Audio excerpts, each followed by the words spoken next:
2장 8절에서 20절까지 말씀을 함께 교독하겠습니다.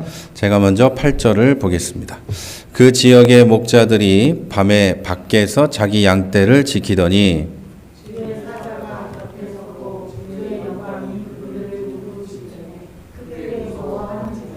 천사가 이르되 무서워하지 말라. 보라, 내가 온 백성에게 미칠 큰 기쁨의 좋은 소식을 너희에게 전하노라. 제가 오늘 다윗의 동네에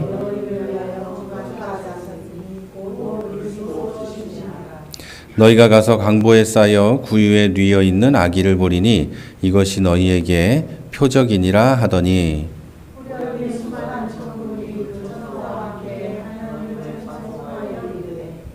지극히 높은 곳에는 하나님께 영광이요 땅에서는 하나님이 기뻐하신 사람들 중에 평화로다 하니라.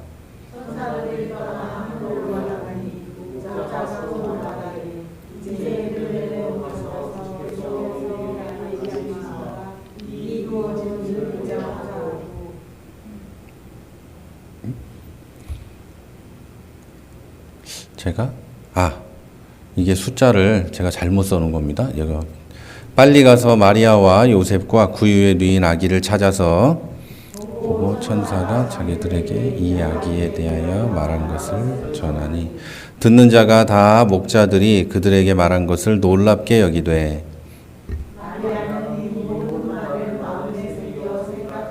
다 같이 보겠습니다. 목자들은 자기들에게 이르던 바와 같이 듣고 본 모든 것으로 인하여 하나님께 영광을 돌리고 찬송하며 돌아가니라. 아멘. 네. 오늘은 이 거룩한 순간들, 12월의 설교 시리즈 거룩한 순간들 그 가운데 네 번째 기억의 순간, 기억의 순간이라는 제목으로 함께 말씀을 나누도록 하겠습니다. 우리가 지금 함께 본 지난주에도 본문이었던 이 누가복음 2장에는 마리아와 요셉이 인구조사를 위해서 베들레헴으로 떠나는 것부터 시작해서 예수님의 탄생과 또 천사들이 목자들에게 그 사실을 알리는 장면까지 약 10여일 되는 시간 동안의 사건이 긴장감 있게 이렇게 기록이 되어 있습니다. 이 누가복음은 복음서 중에 가장 먼저 쓰여진 책이고 가장 이 역사적 마가복음이 제일 먼저 써 있죠. 그리고 누가복음은 가장 이 역사적인 사실, 역사적인 예수에 대해서 이렇게 기록해 놓은 책입니다. 근데 이 누가복음을 쭉 읽어보면 이 사건들이 굉장히 이 재미있고 긴박하게 지나가는 것을 볼 수 있는데 예수님의 탄생 장면이 또 특별히 그렇습니다. 자, 이렇게 중요하고 긴장감 있는 기록들 사이에 매우 침착하고 별로 중요하지 않게 보이는 구절이 하나 있는데 그게 바로 19절입니다. 19절에 이렇게 써 있습니다. 마리아는 이 모든 말을 마음에 새기어 생각했다. 이렇게 써 있습니다. 마리아가 목자들이 와서 전해준 말, 그 말이 이거죠. 강보에 쌓여 뉘어 있는 아기가 바로 구세주다. 자, 천사들이 와서 나에게 이런 말을 해줬어요. 강보에 쌓여서 구유에 누워 있는 아기가 바로 구세주다. 자, 이 말을 이 마리아가 들었는데 그 말을 소중하게 간직하고 깊이 생각했다는 뜻입니다. 자, 그런데 우리가 마리아가 이 말 뜻을 알았을까요? 몰랐을까요? 주변의 사람들은 몰랐을 수 있지만 마리아는 이 말이 무슨 말인지 알고 있었습니다. 이미 10달 전에 그 얘기를 같은 천사로부터 들었고 자기가 이 임신하고 10개월 동안 있었던 그 아이가 하나님이 보내신 메시아고 하나님의 아들인 걸 알고 있었습니다.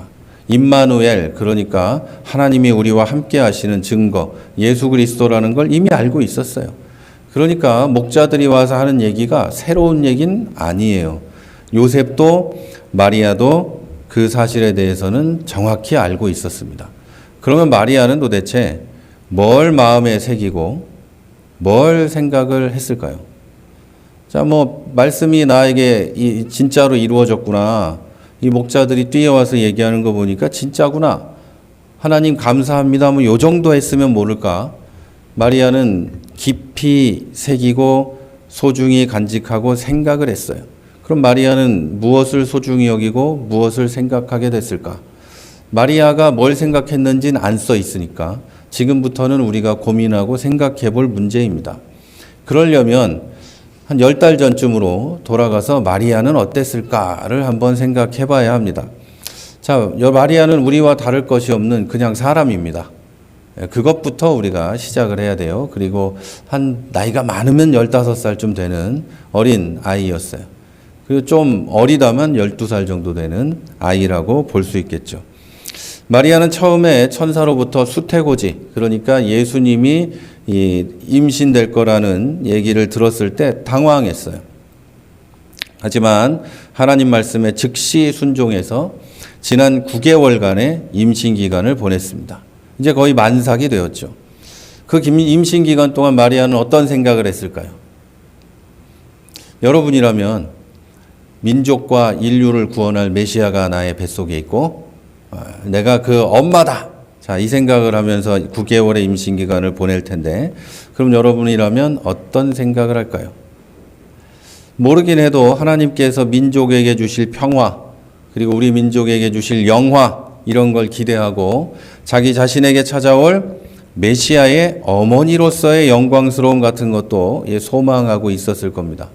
뭐 부귀 영화를 누린다까지는 아니더라도 메시아의 어머니로서의 어떤 그 영광 이런 것도 기대했을 거라는 이야기예요. 자기를 통해서 하나님의 뜻이 이루어지는데 그 또한 얼마나 감사한 일이었겠어요.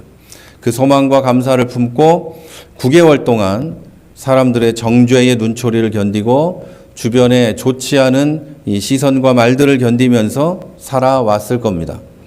이제 15살밖에 안 되는 여자아이가 그랬다는 거예요. 그런데 예정일이 다가오던 어느 날 이제 조금 있으면 아이를 낳아야 되는데 그러던 어느 날 로마의 황제가 인구조사 명령을 내립니다. 각자 자기의 고향으로 가서 남편의 고향으로 가서 그곳에서 인구조사에 응해라. 호적을 거기다 등록해라. 결혼을 했는지 이름은 뭔지 가족은 몇인지 등록해라. 이런 명령을 내립니다. 왜 인구조사 명령을 내릴까요? 몇 명이 사는지 알고 싶어서가 아니라 세금을 잘 거두려고 하는 겁니다.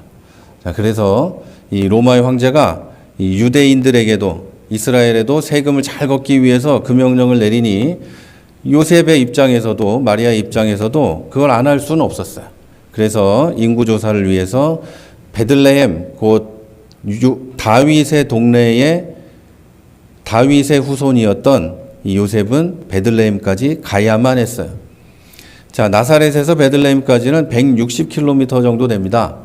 그래서 이 거리를 여행해서 가야 됐었어요. 지금은 뭐 차 타고 2시간이면 갈 거리이지만 2000년 전에 이 아무런 교통수단 없이 만삭의 임산부가 산과 계곡을 지나는 160km를 가야 하는 거였어요. 뭐 그때 뭐 요셉이 뭐 부자라서 말 같은 거는 뭐 저기 왕이나 타는 거였고 대장군 뭐 이런 사람들이나 타는 거였고 나귀 그런 게 어디 있어요. 우리가 굉장히 이렇게 그림 같은 걸 보면 요셉은 이렇게 나귀를 끌고 마리아는 그 위에 타고 뭐 그런 거 없어요. 가난한 사람이 그런 게 어디 있어요. 옛날 우리나라 가난한 사람이 집에 뭐 소 한 마리 있으면 부자였는데 그런 게 어디 있어요. 당연히 없었죠. 그냥 없이 160km를 산과 계곡을 지나서 험한 길을 가야 하는 목숨을 건 여정이었어요. 거리와 그 험로만이 문제가 아니라 거기서 열흘 넘게 보내야 되는 것이 문제였죠. 강도와 들짐승의 위험에 노출된 채로 밤에는 길에서 자고 낮에는 한없이 걸어서 베들레헴까지 간 겁니다. 우리가 한번 상상을 해보세요. 여러분이 아이를 낳아보신 분은 아시겠죠. 저는 모르지만 그 만삭으로 열흘이 넘게 걸어서 짧게 잡아서 열흘인 거예요. 열흘이 넘게 걸어서 이 산을 넘고 물을 건너 계곡을 지나서 베들레헴에 간 거예요. 한번 상상해 보면 얼마나 괴롭고 얼마나 힘들었겠어요. 자, 이제 이 아이만 낳으면 나는 이제 사명을 다하고 행복과 기쁨으로 들어갈 수 있는 건데 마지막에 이런 순간을 맞이하고 고통스러웠어요. 그렇게 참고 위기를 넘으며 베들레헴까지 갔는데 거기에 이제 호적을 등록하러 인구조사에 응하러 온 사람들이 가득했기 때문에 자기는 들어갈 집이 없었어요. 만삭의 몸을 뉘일 마땅한 곳도 없었어요. 이제 아이가 나오려고 하는데 길바닥에 있을 수 없어서 이제 남의 집 짐승우리에 머물게 된 겁니다. 이스라엘 집 구조는 이 당시에 2층으로 돼 있었고 2층에는 사람이 살고 1층에는 짐승우리, 창고 뭐 이런 것들이 있었어요. 짐승에 우리가 비어 있었던 건 이 짐승들이, 이 집의 짐승들이 들판에 나가 있었다는 뜻이에요. 그래서 들판에 나가 있으니까 그 들판에 나가 있는 목자들이 양을 치다가 와서 볼 수 있게 된 거죠. 그러니까 들판에 동물이 나갈 수 있었다는 것은 그 당시가 한겨울이 아니었다는 뜻이겠죠.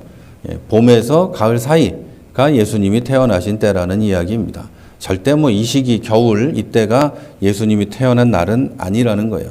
한겨울에 양들이 들판에서 풀을 뜯어먹을 수는 없지 않겠어요? 그랬다는 거예요. 남의 집 그래서 여관도 없고 그래서 어쩔 수 없이 간 곳이 남의 집 이렇게 지푸라기 있고 이런 짐승 우리였습니다. 물론 깨끗하게 치웠겠죠. 자, 거기까지도 참을 만한데 그 귀하고 귀하신 아기 예수님을 거기서 낳게 됐어요. 얼마나 마음이 괴로웠겠어요? 우리가 그걸 너무 이렇게 아름답게 미화해서 생각하지만 여러분이 아이를 짐승 우리에서 낳았다고 생각해 보세요. 그게 말이나 가당키나 한 일인지. 그런 일은 없잖아요. 그런데 예수님은 그런 데서 태어나셨고 마리아는 그 상황에 있었어요. 그리고 짐승의 밥통, 그러니까 구유, 짐승 밥통이죠. 거기다 짐승 이렇게 지푸라기 주고 풀 먹이는 그 밥통에 예수님이 강보에 쌓여 뉘어 있었어요.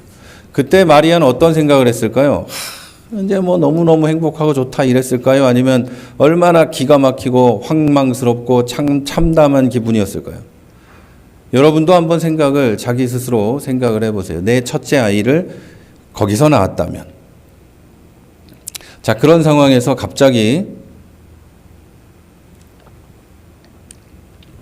들판에서 양을 치던 목자들. 지난주에 제가 목자들이 어떤 사람들인지 말씀드렸죠. 목자들은 동네 불황아보다 못하게 여겨지던 무시하던 사람들이었다. 그런데 그 목자들이 갑자기 몰려와가지고 이 아기가 바로 메시아입니다. 구원자입니다. 이런 말을 합니다. 처음처럼 천사가 와서 이 얘기가 이제 내가 그때 얘기한 메시아야, 구원자야 이래줬으면 얼마나 좋겠어요.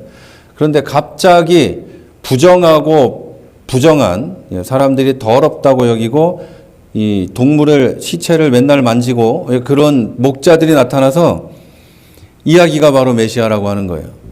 마리아는 마음이 어땠을까요? 이 행복하고 좋았다는 생각하는 사람은 한 명도 없을 거예요.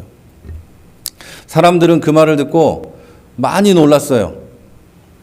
와서 이야기하는 사람들도 그렇고 그 말 자체도 놀랍기 때문에 놀랐을 거예요. 그리고 마리아는 기분이 좋지 않았을 수도 있어요. 그런데 마리아가 성경에 뭐라고 써 있냐면 이런 생각을 하는 거예요. 성경엔 이렇게 말하고 있어요. 그 말을 마음에 새기고 깊이 생각했어요. 상황이 어떻든지 간에 이 목자들이 한 말을 생각한 거예요. 마리아는 하나님의 약속이 이루어졌구나. 이 순간까지 이 어려운 상황을 지나오는 여기까지 하나님이 함께 하셨구나 라는 생각을 했을 거예요. 조금 전까지는 황망하고 참담하고 이게 도대체 뭐냐 이런 생각을 했을 수 있지만 목자들이 와서 그 말을 전하자 그래 그동안 어려운 일이 많았고 베들레헴까지 오면서 위험을 감수하고 이런 어려운 일을 겪었지만 그동안 하나님은 그 가운데서도 나와 함께 하시고 이렇게 구원자를 나를 통해 보냈구나 이런 생각을 했을 거예요.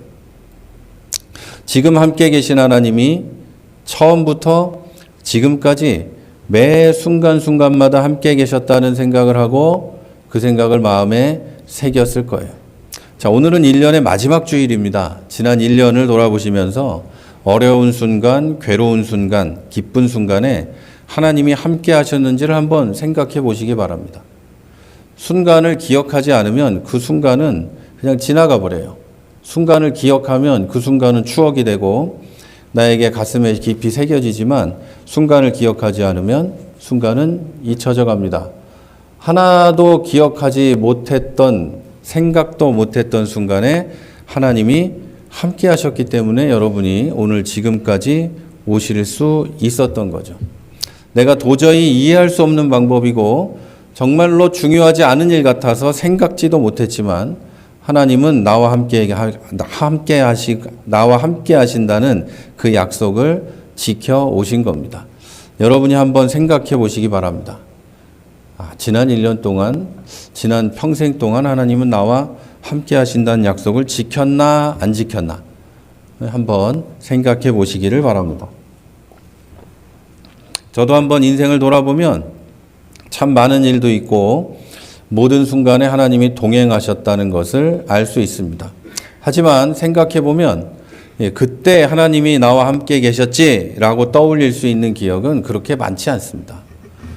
모태신앙으로 자라고 교회를 평생 다녔지만 한번 돌아보면 그때 그 순간에 하나님이 나와 함께 하셨구나 이런 순간은 별로 그렇게 많지 않아요.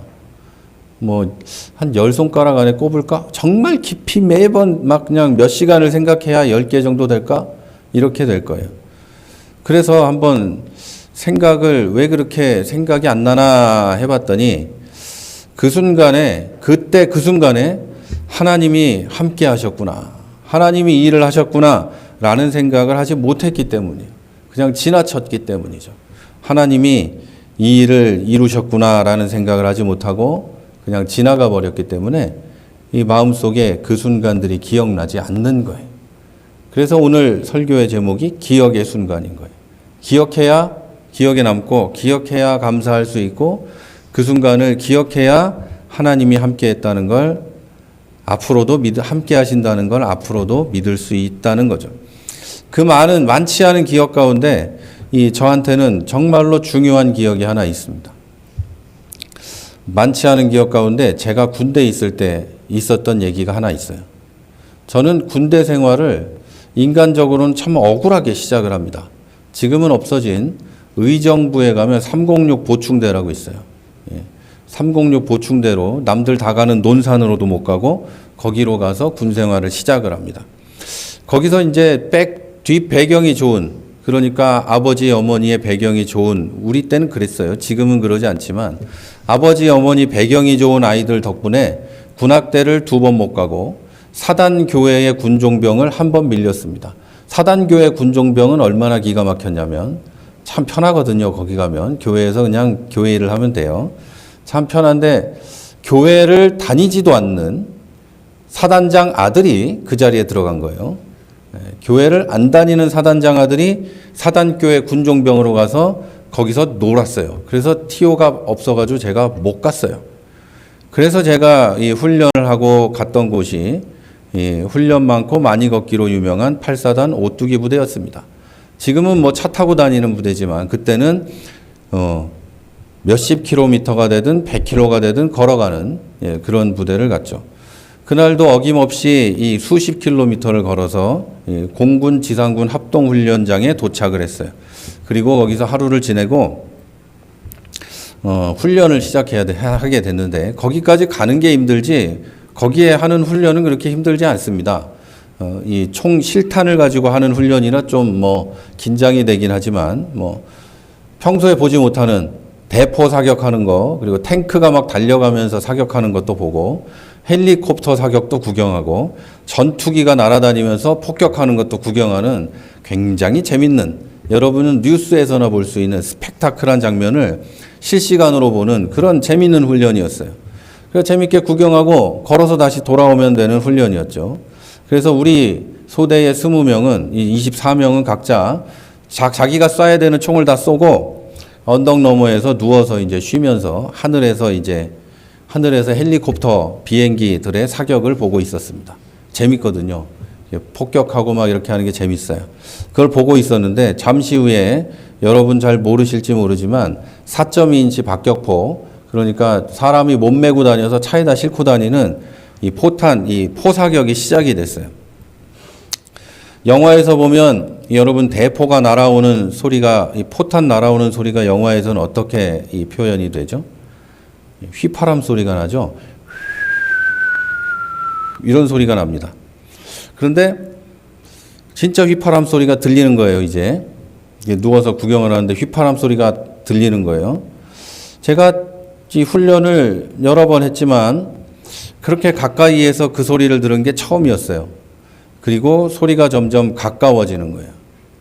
바로 이제 우리가 이렇게 언덕 너머에 누워 있었는데 그 언덕이 크지 않아요. 그냥 언덕이에요. 언덕 너머에서 저 위에서 우리 못 보게 누워 있었는데 바로 그 우리가 쉬던 언덕 위에 한 발이 떨어졌어요. 그리고 우리 귀가 안 들리고 눈앞에는 연기가 포연이 가득하고 하늘에서는 파편과 돌이 떨어집니다. 근데 제가 이제 그 당시에 생각한 건 저는 이제 한쪽에 제 밑에 애들 3명하고 같이 누워 있었거든요. 근데 저기 나머지는 저쪽 길 건너편에 길 한 요 정도, 요 반 정도 되는 길 건너편에 이제 또 숨어 있었고 그런데 포사격은 여러분 모르시겠지만 항상 3발이 날라옵니다. 기준포 하나, 좌우 날개포 2개가 날라오게 돼 있어요. 무조건이에요. 하나가 날라왔다는 건 2개가 더 똑같은 데로 온다는 얘기예요.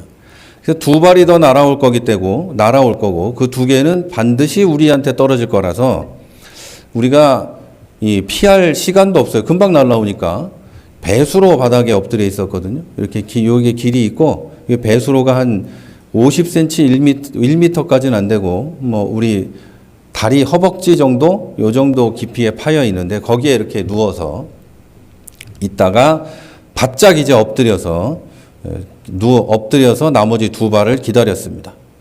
그 짧은 순간에 인생에서 가장 간절하게 기도한 것 같아요. 이게 절대 내 머리로 떨어지지 말아라. 절대 내 머리로 떨어지지 말아라. 그 짧은 순간이 몇 초 안 됩니다. 몇 초 안 되는 순간에 그렇게 기도했어요. 그리고 휘파람 소리가 2번 더 들리고 폭발 소리가 2번 더 들렸습니다. 그리고 이젠 안 온다.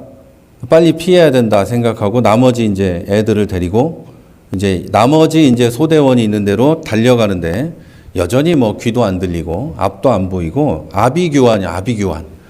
전부 누가 죽었는지 살았는지도 알 수 없는 그 순간이었어요.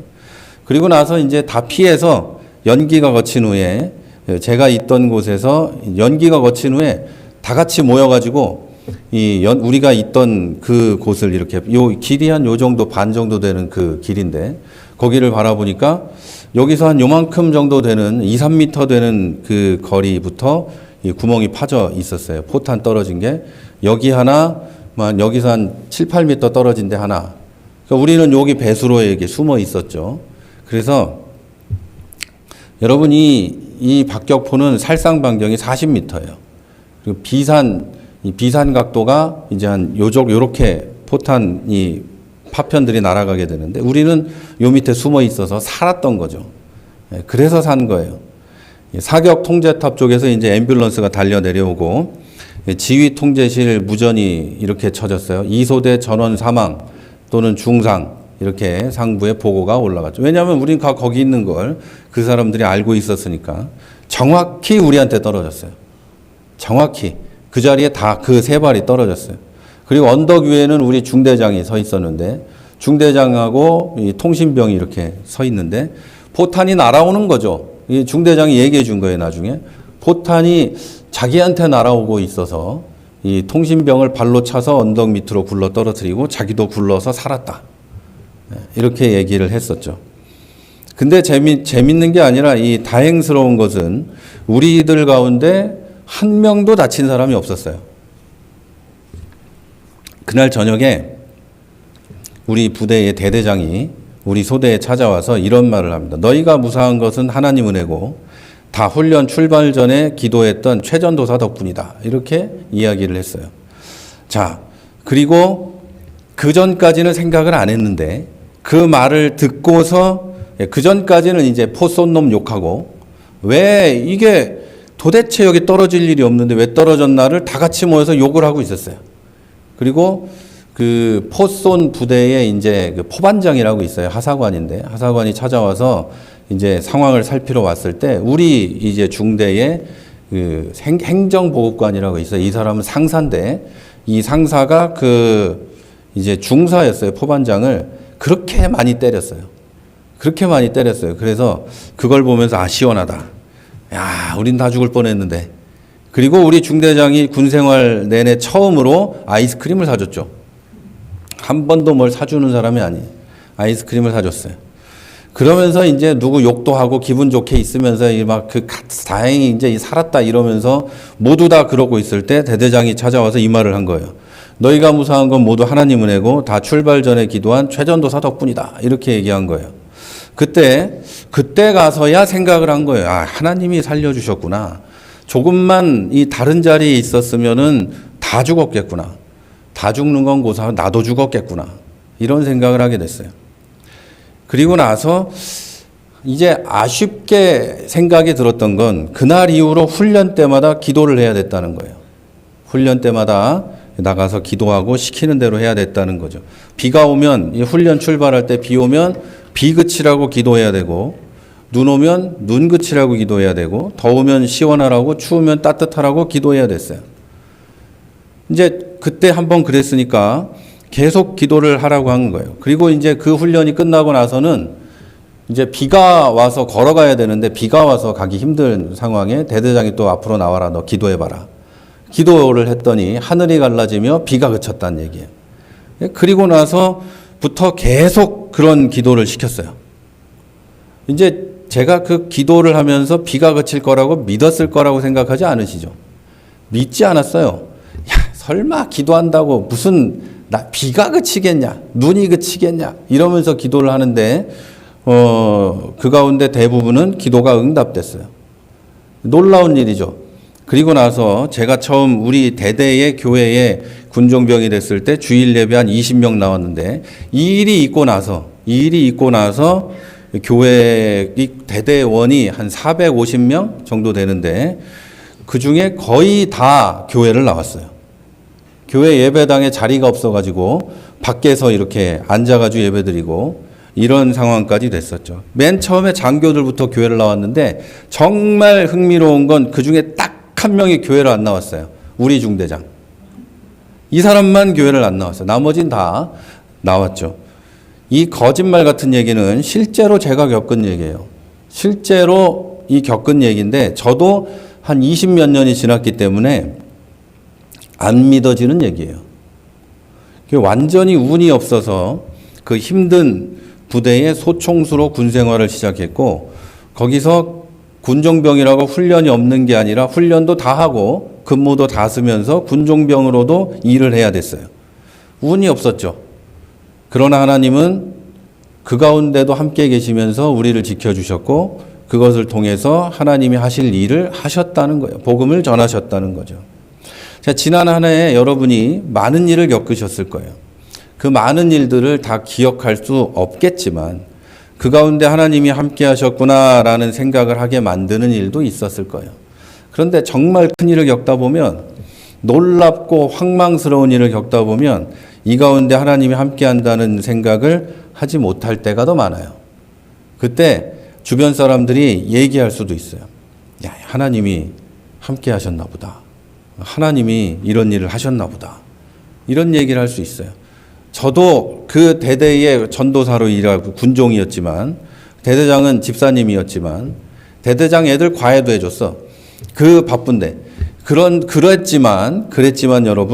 그랬지만 놀랍게도 그 일을 겪으면서 하나님이 구해줬다는 생각을 하나도 안 했어요. 그런데 믿음도 별로 없어 보이던 대대장이 찾아와서 그 말을 할 때 제가 하나님이 하셨구나라는 생각을 했어요. 마리아는 수태고지를 받은 사람이었지만 하나님이 보내신 목자들을 만나기 전에는 하나님이 하셨구나라는 생각을 못했을 수도 있어요. 하나님이 하시는 일이지만 고통스럽고 힘든 생각만 했을 수도 있어요. 내가 하나님의 일을 하고 있는데 하나님이 나와 함께하지 않고 일만 시키는구나 이런 생각을 했을 수도 있어요. 자, 여러분 그 어려운 일들 가운데도 여러분에게 있었던 힘든 일, 기쁜 일, 모든 일 가운데 나는 기억하지 못해도 여러분과 함께 하나님은 계셨습니다. 내가 알 수 있는 방법이 아니라서 알아차릴 수 없었어도 하나님은 여러분과 함께 하셨다는 것을 믿으시기를 부탁드립니다. 이제 한 가지만 더 생각해 보려고 합니다. 수태고지부터 많은 일을 겪었던 마리아는 이제 예수님의 정결례를 행하기 위해서 예루살렘으로 올라갑니다. 거기서 시몬이라는 분을 만나는데 이 사람이 이제 예수님을 보자마자 그가 하나님을 찬송하고 아기 예수님이 구원자라는 것을 말을 합니다. 그리고는 마리아에게 이런 말을 합니다. 또 칼이 너의 마음을 찌를 듯하리니, 이런 말을 합니다. 자, 이것은 마리아가 훗날 예수님 때문에 겪게 되는 마음의 극심한 고통을 예언한 겁니다.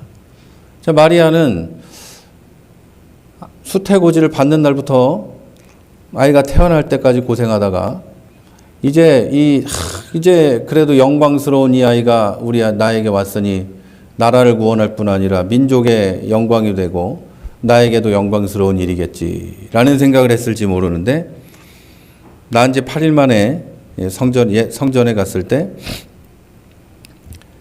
예언한다는 사람이 나타나 칼이 너의 마음을 찌를 듯 할 것이다. 이 아이 때문에. 이렇게 얘기를 한 거죠. 자, 마리아는 어려움이 끝났다고 생각했을지 모릅니다. 이제 메시아가 오셨고 내 아들이고 무슨 걱정이 있겠어요. 지금까지보다 뭐가 더 어렵겠냐, 이런 생각을 했을지도 모릅니다. 그러나 또 다른 고통에 대해서 듣게 되었습니다. 그리고 이 예언은 아들이 2살 되었을 때부터 헤롯이 죽이려고 했을 때, 2살 아래의 아이들을 다 죽이려고 했을 때 피난 생활을 하면서 마지막으로는 그리스도의 십자가에서 명확하게 이루어집니다. 마리아는 예수님께서 약속대로 오셨을 때 경험한 하나님의 신실하심을 그 고통이 지난 후에 다시 한번 경험합니다. 예수님이 말씀하신 대로 3일 만에 부활하신 거죠. 자기 아들이 십자가에 달려 죽는 고통을 겪고 그리고 3일 만에 그 아들이 부활하는 것도 보게 된 거죠. 하나님이 계속해서 나와 함께 하시고 하나님이 하신 약속을 지키신다는 것을 확인하게 된 것입니다. 자, 여러분, 지난 세월을 돌아보시면서 하나님이 함께 하셨던 순간을 한번 떠올려 보시기 바랍니다. 그리고 여러분의 마음 깊은 곳에 그 순간을 새겨서 그 순간이 잊혀지지 않는 추억이 되게 하시기 바랍니다. 여러분이 지나온 시간 동안 그 가운데 얼마나 많은 순간을 하나님이 함께 계셨다고 기억하든 하나님은 언제나 여러분과 함께 하시고 선하시며 신실하시다는 것도 기억하시기를 바랍니다. 여러분이 아파하고 지금 힘든 가운데 있다면 하나님은 여러분의 위로자로서 함께 계신다는 것도 믿으시기를 바랍니다. 두려움과 고난의 시기에 있다면 하나님은 여러분의 도움이 되십니다. 그리고 여러분이 지금 연약하시다면 하나님은 여러분의 능력이 되십니다. 지금 질병 가운데 있다면 하나님은 여러분의 치유자가 되십니다.